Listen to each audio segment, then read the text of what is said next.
l'émission Saveurs divines. Cette bonne nouvelle du royaume sera prêchée dans le monde entier pour servir de témoignage à toutes les nations. Alors viendra la fin.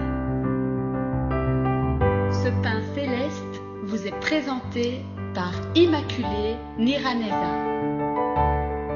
Shalom, shalom, mes bien-aimés de Dieu qui écoutent l'émission Saveurs divines. Que la paix de notre Seigneur soit avec vous. Je me réjouis que nous arrivons au dernier jour de cette semaine, dernier jour de nos enseignements. En tout cas, je rends grâce à Dieu qui nous a nourris cette semaine. J'ai été édifiée, ce que mes frères et sœurs vous ont partagé dans d'autres langues. Et de mon côté aussi, je remercie Dieu qui m'a aidé pour vous donner la parole que je vous ai partagée depuis lundi. Et j'ai eu quelques retours qui me montrent que vraiment, ça vaut la peine d'annoncer l'évangile parce que le peuple de Dieu est édifié. Merci à vous tous qui m'encouragez. Alors, nous allons continuer et terminer le thème de la semaine. Je rappelle que nous sommes partis de 2 Timothée 3, les 2 versets de 2 Timothée 3, où l'apôtre Paul exhorte Timothée en lui disant « Sache que dans les derniers jours, il y aura des temps difficiles. » Alors, dans le verset 3, il a donné les caractéristiques qui vont caractériser les hommes en général.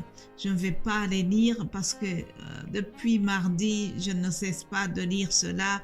Je pense que vous connaissez déjà cela par cœur, mais je l'ai répété juste pour quelqu'un qui nous écoute peut-être pour la première fois. Alors sachez que donc le thème de cette semaine, c'était dans 2 Timothée 3. Alors je vais clôturer ceci en vous donnant quelques conseils. Puisque nous sommes dans les derniers jours et que nous sommes dans les temps difficiles, comment est-ce qu'un chrétien doit se comporter? Qu'est-ce qui va nous aider à tenir le coup? Qu'est-ce qui va nous aider à ne pas tomber, à ne pas marcher comme les gens du monde? Voilà quelques conseils que je donne. La liste n'est pas du tout exhaustive, mais je donne quelques astuces de comment nous devons nous comporter. Alors, lisons Romains 11, 12. Paul nous donne encore une fois quelques conseils. Il dit « Je vous exhorte donc, frères, par les compassions de Dieu, à offrir vos corps comme un sacrifice vivant, saint, agréable à Dieu, ce qui sera de votre part un culte raisonnable. » Voilà comment nous devons nous comporter dans ces derniers jours, dans ces jours difficiles. Chers amis, offrons nos corps comme un sacrifice vivant, agréable à Dieu.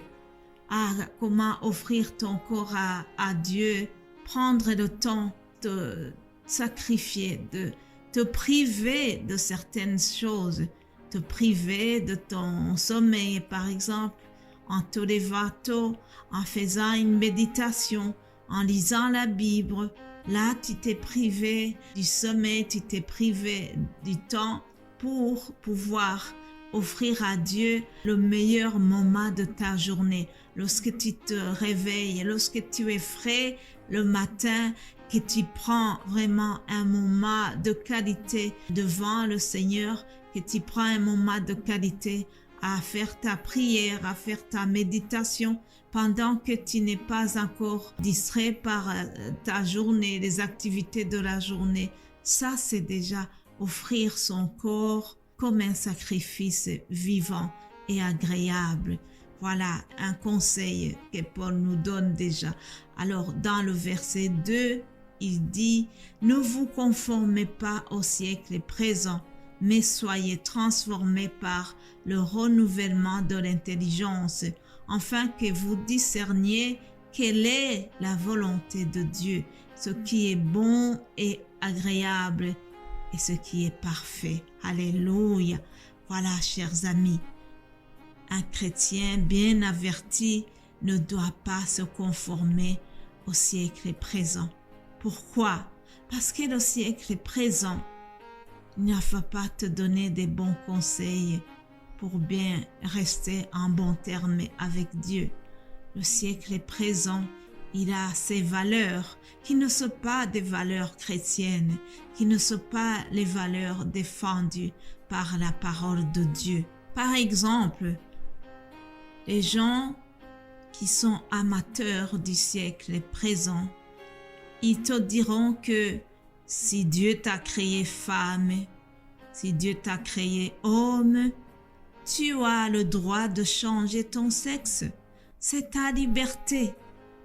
Tu peux vraiment aller demander qu'on te fasse une opération et on va te donner des hormones qui correspondent au sexe que tu choisis. Ça, c'est le siècle présent, chers amis. Cependant, ce n'est pas ça la volonté de Dieu, parce que nous devons rester comme Dieu nous a créés. Si je dis ça, je sais que certains vont me lancer déjà des pierres, mais c'est ça la parole de Dieu. C'est ça nos convictions. Et nous n'imposons pas nécessairement nos convictions, mais nous avons le droit de dire que ce changement est contre la volonté du Dieu créateur.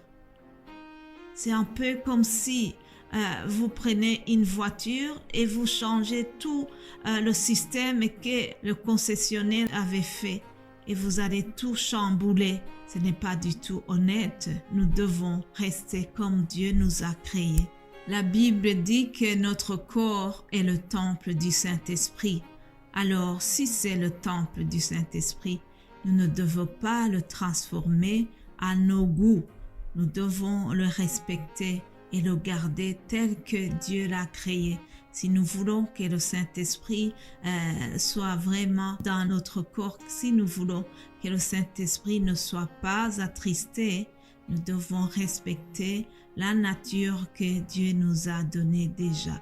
N'attriste pas le Saint-Esprit qui est en nous, chers amis. Rappelez-vous que nous sommes en train de voir donc quelques conseils que nous devons, de la manière dont nous devons nous comporter dans ces derniers jours, dans ces temps difficiles, dans ces temps où les gens se comportent comme ils veulent, où ils pensent que tout leur est permis. Cependant, c'est faux, parce que la Bible nous dit que tout nous est permis, mais tout n'est pas utile. Alors, chers amis, faisons attention. Dernier conseil que je vous donne, c'est basé sur Jean 14. Jean 14 au verset 23. C'est une parole que Jésus a prononcée, s'adressa à ses disciples. Il dit, « Si quelqu'un m'aime, il gardera ma parole, et mon Père l'aimera. Nous viendrons à lui et nous ferons notre demeure chez lui. » Alléluia. Voilà, chers amis, Jésus dit, si quelqu'un m'aime, il gardera ma parole.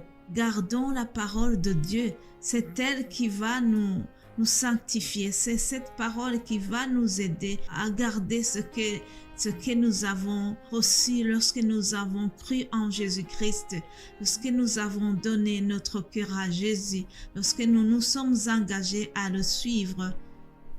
Il y a la parole de Dieu qui nous a été annoncée, qui est dans notre cœur. Alors, si nous aimons Jésus comme il le dit, nous devons garder cette parole. David a dit, « Je serre ta parole dans mon cœur afin de ne pas pécher contre toi. » Ah, chers amis, voilà une attitude à adopter. Gardons la parole jalousement dans notre cœur afin de ne pas pécher contre Jésus. Alors Jésus dit, si quelqu'un garde ma parole, mon Père l'aimera. Nous viendrons à lui et nous ferons notre demeure chez lui. Alléluia. Veux-tu que Dieu le Père et Dieu le Fils fassent leur demeure dans ton cœur, dans ta vie? Alors il faut garder la parole de Dieu. Voilà, chers amis, c'était donc quelques astuces, quelques conseils qui nous montrent comment nous devons nous comporter dans ces derniers jours, dans ces temps difficiles. Soyez bénis, je termine ce thème. Vraiment, je remercie Dieu pour tout ce que nous avons pu partager. Que Dieu vous bénisse abondamment et nous allons nous retrouver la semaine prochaine. Dieu voulant. Alléluia, alléluia. Soyez bénis, bénis encore une fois. Amen, amen.